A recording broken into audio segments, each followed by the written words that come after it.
दोस्तों। आज हमारे साथ शिखा खरबंदा जी ज्वाइन करने वाली हैं। वो ग्रेजुएट हैं एलएलबी में, एलएलएम कर रखा है उन्होंने, एमए कर रखी है पुलिस एडमिनिस्ट्रेशन में, और पिछले 8 साल से वो अमृतसर कोर्ट में प्रैक्टिस कर रही हैं। और रिसेंटली उन्होंने जेएजी एग्जाम जो आर्मी का होता है उसको भी क्लियर किया है, और वो as a legal aid Amritsar bar association में पैनल भी हैं। तो आइए उनका स्वागत करते हैं। नमस्कार दोस्तों। आज हमारे साथ शिखा जी प्रदान करते हैं, और वो अमृतसर कोर्ट में और पंजाब हरियाणा हाई कोर्ट में क्रिमिनल और मैट्रिमोनियल लॉ में प्रैक्टिस करते हुए उनको 8 साल हो गए हैं। आपका बहुत बहुत स्वागत है शिखा जी। नमस्कार sir, thank you so much for your welcome speech. तो आज हम डिस्कस करेंगे regarding certain matrimonial laws and कैसे एक बेसिक सिटीजन को हम प्रोटेक्ट कर सकते हैं थ्रू दीज लॉज, और एक बेसिक नॉलेज जो हर पर्सन को होनी चाहिए रिगार्डिंग ऑल दीज लॉज। तो हम आज उसके बारे में डिटेल डिस्कशन करेंगे। ठीक है, तो मैंने कुछ क्वेश्चंस रेडी किए हैं जो हमारे व्यूअर्स हमसे यूजुअली पूछते हैं, या अपने हमारे राइट के हिसाब से। तो मैंने कुछ क्वेश्चन तैयार किए हैं जो मैं आपसे पूछना चाहूँगा। हिंदू मैरिज एक्ट के तहत जो डिवोर्स के ग्राउंड्स हैं, ठीक है, और जो डिफरेंट सिनेरियोज हैं, वो उसके बारे में अगर आप हमें कुछ बताना चाहें तो। हिंदू मैरिज एक्ट जो है, इसके अंदर हमें 7 ग्राउंड्स ऑफ डिवोर्स प्रोवाइड की गई हैं। एंड इन 7 ग्राउंड्स को बेस रख के हम एक कंप्लेंट, एक पिटिशन मूव कर सकते हैं कोर्ट में, जो कि फैमिली कोर्ट में मूव होती है, और उसके बेसिस पे हम डिवोर्स सीक कर सकते हैं, राइट। बट अब वो 7 ग्राउंड्स कौन सी हैं, उसको डिस्कस करना बहुत जरूरी है। और क्या वो इंडिविजुअली वर्क करती हैं या हमको कलेक्टिवली वर्क करना है, ये हम चीजें आज डिस्कस करेंगे इसके रिगार्डिंग। सबसे पहली ग्राउंड है एडल्ट्री। एडल्ट्री का मतलब होता है जब एक मैरिड रिलेशनशिप में आइदर हस्बैंड और वाइफ किसी और पर्सन के साथ सेक्सुअल इंटरकोर्स में इंडल्ज हो जाते हैं, then the opposite partner has right to file the divorce on this basis. It in itself, बिल्कुल सर, उसके ऊपर भी मैं आऊंगी। बेसिक जो डिवोर्स की ग्राउंड है वो यही रहेगी कि हाँ जी, अगर हस्बैंड एंड वाइफ एक मैरिड कपल है, ड्यूरिंग द मैरिज अगर वाइफ किसी और पर्सन के साथ, किसी भी मेल मेंबर के साथ सेक्सुअल इंटरकोर्स करती है, then it is a ground of adultery and husband can file divorce on this basis. But उस रिलेशन में हम कैसे प्रूव करेंगे कि उनका she was in adultery? It is very important to note. For example, हमें इसमें एक प्रॉपर डाटा कलेक्ट करना पड़ेगा। लाइक अगर लड़की उस टाइम पे हम अलेज कर रहे हैं कि हमने उसको किसी और पर्सन के साथ एक ऑब्जेक्शनेबल कंडीशन में पाया गया या देखा गया, उसके अगर किसी होटल में हमें देखा जाता है, तो उस होटल के प्रॉपर रिकॉर्ड्स हमें मेंटेन देखने पड़ेंगे। उस होटल की सीसीटीवी फुटेज देखनी पड़ेगी कि whether that lady came into that hotel और नॉट, ठीक है।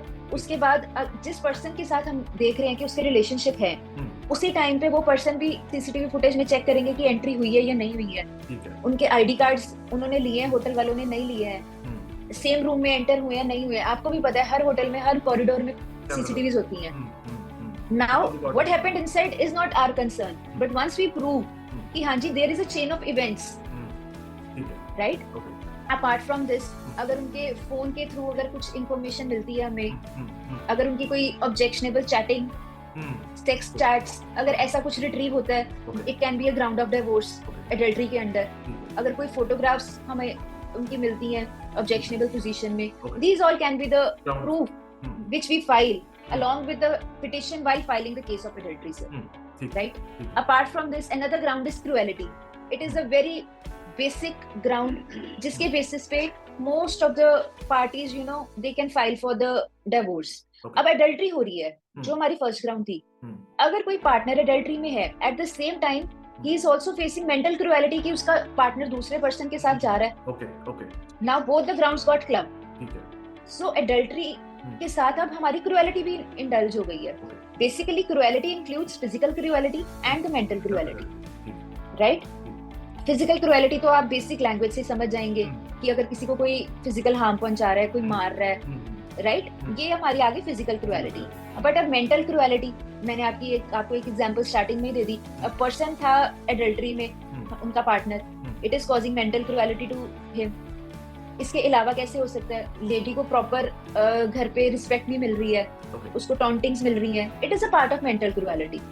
उसको जॉब पे जाने के लिए मना किया जा रहा है. So these all are the part of mental cruelty. Right, sir? Now further the third ground, which is desertion. Okay. Now again I'll tell you what desertion is initially, and then I'll again club it with other grounds. Okay. Desertion होता है जब एक partner दूसरे partner की consent के बिना उसे छोड़कर चला गया. Now what is the time period कि कितने टाइम बाद हम डिवोर्स फाइल कर सकते हैं इस ग्राउंड पे? It is a very important point. Okay. But the court doesn't specify any specific time period. But through the judgments, it has been laid down कि 2 साल से ज्यादा टाइम पीरियड अगर हो जाता है, हस्बैंड या वाइफ एक दूसरे की कंसेंट के बिना अलग रह रहे हैं, it can be a ground of divorce. Consent के बिना, ऐसा नहीं कि कोई जॉब करने गया है और कंसेंट से नहीं. अब वापस तो वो अलग है. राइट. और डिजर्शन भी ऐसी होनी चाहिए, ये नहीं है कि 6 महीने कोई बिना बताए चला गया. राइट. उसके बाद उसके साथ मिलता है, बात करते हैं दोनों. अगर तो ब्रेकेज आ गई उसमें डिजर्शन में, then time period will begin. Yeah, then time period will begin from starting only. Now see, again it can be clubbed with cruelty, mental cruelty. 2 साल से हस्बैंड बाहर है, कुछ वाइफ को पता नहीं है कहाँ पे है. It is a mental cruelty. She is not given basic amenities by the in-laws, right? She is not given the sexual pleasure by the husband. It is a cruelty. So it is again clubbed with cruelty, mental cruelty. Now the fourth ground is conversion of religion. Okay. Yeah. Now if a person without consent of the partner convert his religion, let's say if he is following Hinduism, he gets converted into Christianity without consent, without knowledge of the partner. It can be a ground of divorce. But now, which all religion come under same category? Hinduism, Sikhism, Jainism. They are under one category only. So if he converts from Hinduism to Sikhism, then it won't be a ground of divorce. ठीक है, मैं समझ रहा हूँ. Right? हाँ जी, हाँ जी. Now the next is mental disorder. But what sort of mental disorder can be a ground of divorce is a very important thing to consider upon. Like for example, if girl or a boy is suffering from epilepsy, ठीक है, जिसको हम basic language में मिर्गी के दौरे भी कह देते हैं. इस सिवियर कंडीशन से अगर कोई सफर कर रहा है, only then it can be a ground of divorce. अगर नॉर्मल डिप्रेशन है किसी को या वैसे कोई सफर कर रहा है किसी प्रॉब्लम से, इसके बेसिस पे हम डिवोर्स नहीं फाइल कर सकते. एंड अगर 15 साल शादी के बाद लड़की को कोई मेंटल एलिमेंट हो गई है, थोड़ा उनकी ब्रेन में कोई इशू आ गया है, it can't be a ground of divorce. Right. इतना साल आपके साथ रही है, अब वो अगर उसकी स्थिति सही नहीं है तो आप उसके उस बेसिस पे आप डिवोर्स नहीं लेते. Only if suffering from epilepsy और सिवियर मेंटल कंडीशन. हाँ जी. But ethically if we say after staying with her with like for so much time, it is not ethically right. Correct. Not right. Further is venereal disease. If a girl or a boy is suffering from some sort of communicable disease, in that case also it can be a ground of divorce, which is well accepted by the society also. For example, अगर किसी को AIDS ही है, and it comes to the knowledge of the other person, he or she can file for divorce on this basis. And the last is renunciation of the world. कोई दुनियादारी छोड़ के पहाड़ों में जाके ऋषि जी बनना चाहते हैं, उस केसेस में भी, because other partner wants to be into the social life. If you don't want to be in the social life, it can't be a forced relationship. Correct. नहीं, वो ठीक है, वो ethically भी it is right. तो courts भी होती है. Exactly. देखो, again these things get clubbed with cruelty. Everything comes back to the cruelty only. कि somebody is mental cruelty. Okay, ठीक है. बिल्कुल.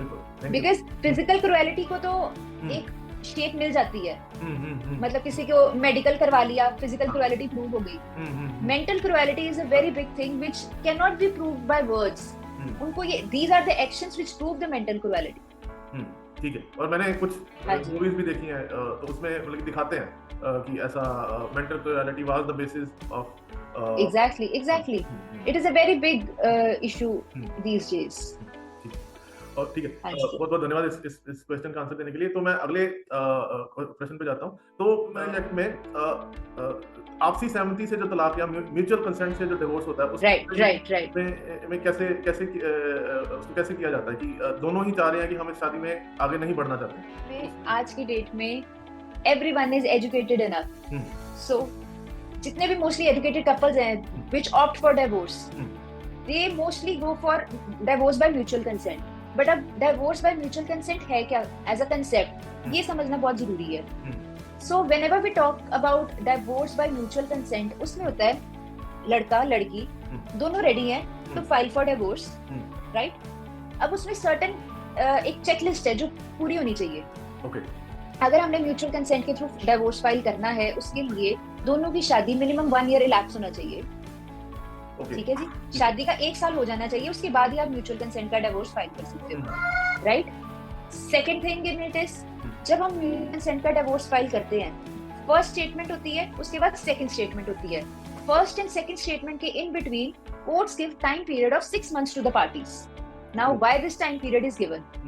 This time period is given basically because दोनों पार्टीज म्यूचुअली डिसाइड करती हैं इकट्ठे नहीं रहना, but they give time, maybe a better sense prevail with time and they both decide to live together.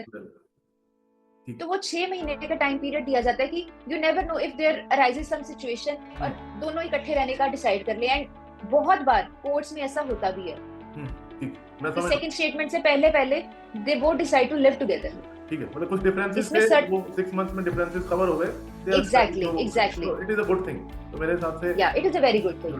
ठीक है, क्योंकि मैं बहुत दूसरी कंट्रीज में रहा हूँ, तो इसमें लोगों से बात करने में पता लगता है कि लोग आज शादी की हैं, 3 महीने बाद तलाक ले रहे हैं, फिर दूसरी बार किसी से शादी कर रहे हैं, तो उस चीज को डिस्करेज किया जाता है. आई थिंक सोसाइटी बिल्कुल के हिसाब से in India marriage is considered to be a pious relationship, पवित्र रिश्ता. एंड उसी को ध्यान में रख के ये सारे लॉज हैं, किसी तरीके से मैरिज को बचा लिया जाए. तो कोर्ट भी उसी प्रिंसिपल को फॉलो करती है, उसी चीज को इनकरेज करती है. बिकॉज इसीलिए कोर्ट्स में मीडिएशंस होती हैं, आर्बिट्रेशंस हैं, कि किसी तरीके से मीडिएशन करके पार्टीज के रिलेशनशिप को बचाया जा सके. और अगर इसी क्वेश्चन को मैं कंटिन्यू, आपसी सहमति से अगर किसी ने तलाक लेना है तो उसके लिए क्या दस्तावेज और क्या दस्तावेज चाहिए होंगे या क्या डॉक्यूमेंट चाहिए होंगे? क्योंकि समय सीमा तो आपने बता दी थी, जैसे 6 महीने का फर्स्ट और सेकंड. हाँ जी जो मीटिंग है उसमें बेसिक डॉक्यूमेंट्स ही चाहिए होते हैं. कुछ इसमें डॉक्यूमेंट की लिस्ट नहीं है जो हमें रिक्वायर्ड होती है. तुम्हारे आइडेंटिटी प्रूफ चाहिए होते हैं, पासपोर्ट साइज फोटोग्राफ्स चाहिए होती हैं इसमें, राइट? अगर कोई बेबी है कपल का, उनके राइट्स डिसाइड होते हैं ड्यूरिंग दिस फाइलिंग कि बच्चा किसके पास रहेगा इन फ्यूचर में. A very big decision to be taken. और हाँ जी, अगर बच्चा मेजर है तो he can decide by himself, but अगर बच्चा माइनर है तो उसी टाइम पे during the filing of divorce decide किया जाता है कि whether the kid will be staying with mother or father. And in fact उसमें प्रॉपर लिखा जाता है पिटिशन में कि from this finalization onwards जो बच्चा है ये फादर या मदर के पास रहेगा. The opposite one, like अगर फादर के पास बेबी है, mother can have the meeting rights कि ठीक है फादर के पास बच्चा तो रहेगा, लेकिन 6 महीने में 10 दिन छुट्टियों में मेरे पास रहने आएगा, या महीने में 2 दिन मेरे पास रहने आएगा. दैट इज कम्प्लीटली, इसके रिगार्डिंग कोई लॉ नहीं है, म्यूचुअल कंसेंट से ही दोनों पार्टीज डिसाइड करती हैं. और इररिट्रीवेबल ब्रेकडाउन ऑफ मैरिज, जिसको हिंदी में बोलते हैं कि विवाह के अपरिवर्तनीय टूटने, बिल्कुल वो कब इसमें शामिल होती है? जब उसके बारे में अगर आप मैं इसके बारे में भी आपको डिटेल बताती हूँ. इसके रिगार्डिंग एक रीसेंट जजमेंट भी आई है, मैं उसके बारे में भी आपके साथ डिस्कस करूंगी. बेसिकली इररिट्रीवेबल ब्रेकडाउन ऑफ मैरिज होता है जब कोई स्कोप नहीं रह गया कहीं पे भी, ना लड़के वाली साइड से ना लड़की की साइड से, कि किसी तरीके से भी शादी में पैचअप हो सके, राइट? अब मेरे को, अगर मैं एग्रीव्ड हूँ being a girl, if I am aggrieved, मैं तो कोर्ट को स्टार्टिंग में जाके कह दूंगी कि ये तो केस है इररिट्रीवेबल ब्रेकडाउन ऑफ मैरिज का, तो मेरे को इस लड़के के साथ नहीं रहना है. बट अदर साइड अगर लड़का कहे कि नहीं मैं इसको अपने साथ रखना चाहता हूँ, then court won't grant us irretrievable breakdown of marriage. So basically it is not the right of a party, it is the discretion of the court. Okay, but it can only be invoked if there is a mutual consent of both the parties. No. I'll explain you what is basic concept of irretrievable breakdown. I presented the case to the court that I am being suffered by my husband on this ground, that ground. I present my case to the court. On the other hand, when the boy comes, he says that no, whatever allegations are being made by the girl are false. But on the other hand, when I'm going through the file of boy, I can see that yes, he's a drug addict. He steal all the important things of the house. Okay. Right? He doesn't take care of kids. All the fees of the kid is being paid by the mother. No. This is the case of irretrievable breakdown of marriage because parties can't reside together. Girl is being harassed by the boy, and the boy at the same time, even though he's saying that I want to live, but the circumstances are not favorable in that position. So this is the perfect example of irretrievable breakdown of marriage, in which court take the decision that whether it is a case fit for irretrievable breakdown of marriage or not. Again, I'll repeat, for pious relationship माना जाता है. Courts do not opt for this ground very easily. Only in the circumstance. अभी मैं आपको बता रही थी, एक recent judgment आई है. The couple was 2024 की ही judgment है. Couple was living separately since 2011. Okay. Final appeal went to the Supreme Court, and in that case, court held that since they are living separately from so many years, and further there is no active action being taken by the girl side to live together. So it is a perfect case of irretrievable breakdown of marriage. And now, even though parties are willing, after so many years, they cannot live together because they are missing with that bond, they are missing with that relationship. So these are the cases in which court intervene, and they use their discretion to take a decision that whether it can be a perfect example of irretrievable breakdown of marriage or not. अच्छा, family courts के बारे में थोड़ा discuss करते हैं कि जो इस अधिनियम में जो तलाक का जो भी हमारा हिंदू मैरिज एक्ट है, इसमें फैमिली कोर्ट्स हैं, वो उनका क्या योगदान है और वो कैसे मदद करती हैं एक कपल को इसको अपनी शादी को बचाने में? राइट सर, इसमें मैं आपको बताऊंगी from last 8 to 10 years family courts setup हुई हैं. अदरवाइज नॉर्मल जो जजेस होते थे, सेशन जजेस, एडिशनल सेशन जजेस, वही डील करते थे मैट्रिमोनियल केसेस को भी. But now we have family courts with us. हर डिस्ट्रिक्ट में, इवन जो तहसील्स भी हैं, जो डिस्ट्रिक्ट से छोटा लेवल होता है तहसील, वहाँ पे भी अब फैमिली कोर्ट सेटअप होती हैं. कैंप कोर्ट्स लगती हैं वहाँ पे, हफ्ते में 2 दिन कैंप कोर्ट्स लगती हैं, जहाँ पे जजेस खुद जाते हैं, वहाँ पे मीडिएशन करते हैं. Even in the districts, in for example in Amritsar district we have 3 family courts. Right? हाँ जी, we have 3 family courts in Amritsar district only.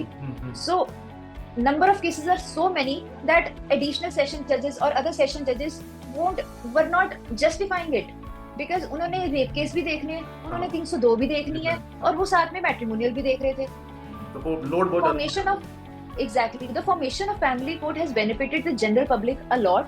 Furthermore, family courts का फोकस सिर्फ ये होता है कि किसी तरीके से हम इनकी मीडिएशन करवा के इनका सॉर्ट आउट कर दें. अब हाँ जी, अब इसमें मीडिएशन पॉजिटिव भी होती है, नेगेटिव भी होती है. अगर 2 कपल 6 साल से कोर्ट में आ रहे हैं, लड़का रहना नहीं चाहता लड़की के साथ, लड़की सिर्फ बच्चे के कारण चाहती है कि लड़के के साथ रहना है, इन केसेस में कोर्ट इंटरवीन करती है कि अगर आपको नहीं इकट्ठे हो सकते तो separation is also a very good decision, because 6 साल ऑलरेडी आप मेंटल हैरासमेंट सह रहे हो. अगर आप अलग भी हो रहे हो तो it is beneficial for both of you only. बच्चे का भी फ्यूचर बन जाएगा, आपकी भी सेटलमेंट हो जाएगी. इन लिeu ऑफ इट, बच्चे को आप एलिमनी, मतलब उसके नाम की कुछ फिक्स्ड अमाउंट डिपॉजिट करवा दीजिए, लड़की को आप एलिमनी दे दीजिए, so that they can live their life ahead rather than coming to the courts. So इस केसेस में family courts are very beneficial. Okay, ठीक है. ओके, तो अगले आपने थोड़ा उस टॉपिक के ऊपर थोड़ा टच भी किया है, चाइल्ड कस्टडी के बारे में. जैसे आप बता रहे थे, कस्टडी जो है, जो बच्चे की हिरासत के बारे में, वो कोई ऑलरेडी कुछ मेंशन है हिंदू मैरिज एक्ट में, या बिल्कुल सर, इसके ऊपर डिपेंड हिंदू मैरिज नहीं, हिंदू मैरिज एक्ट में स्पेसिफिकली मेंशन्ड है regarding the custody of child. Section 26 है हिंदू मैरिज एक्ट का, जो इसके रिगार्डिंग डील करता है. जब हम कोई भी पर्सन डिवोर्स की पिटिशन फाइल करता है, उसके साथ सेक्शन 26 के अंडर भी एप्लीकेशन दे सकता है regarding the interim custody of the child, कि जब तक केस चल रहा है उसके दौरान हमें डिसाइड किया जाए कि बच्चा किसके पास रहेगा, या कैसे उसको मीटिंग राइट्स दिए जाएंगे, क्योंकि फाइनल डिक्री के बाद ही फाइनल डिसीजन होगा. राइट? या फिर हम स्पेसिफिकली अलग से पिटिशन भी मूव कर सकते हैं हिंदू मैरिज एक्ट के अंडर भी for the custody of child.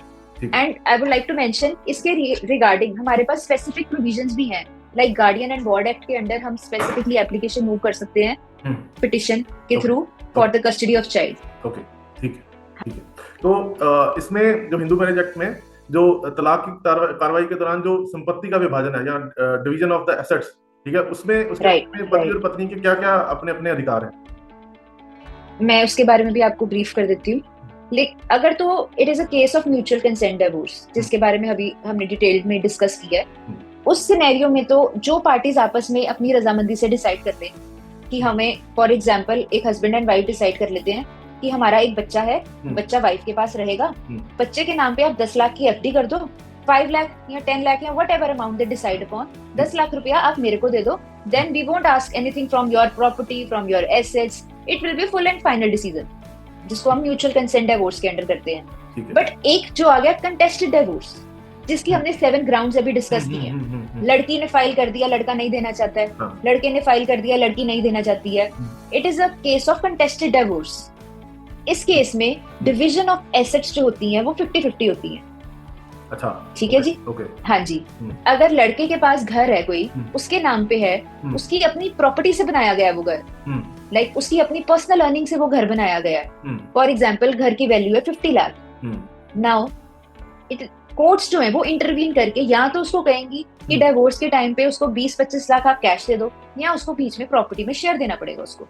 ठीक है, बट इस चीज को कैसे हमने बैलेंस आउट करना है, ये बहुत जरूरी है। कोर्ट्स बहुत एफिशिएंटली इस चीज को डिसाइड करती हैं। फॉर एग्जांपल कई आजकल लेडीज भी इस पावर को मिसयूज करने की कोशिश करती हैं कि अगर ठीक है हमारी थोड़ी कंपैरेटिवली रिच फैमिली में शादी हो गई है, उनको पता है कि लड़के के नाम पे 50 लाख की या 1 करोड़ की प्रॉपर्टी है, तो कैसे हम हरास करके तंग करके कैसे हम उनके मनी एक्सट्रैक्ट करें। इन केसेस में जो कोर्ट है वो लिविंग स्टैंडर्ड देखती है लड़के का, लड़की का, फिर उसके बाद डिसीजन करती है कि हाँ जी लड़की को क्या अमाउंट देना is a perfect element to be given to the girl.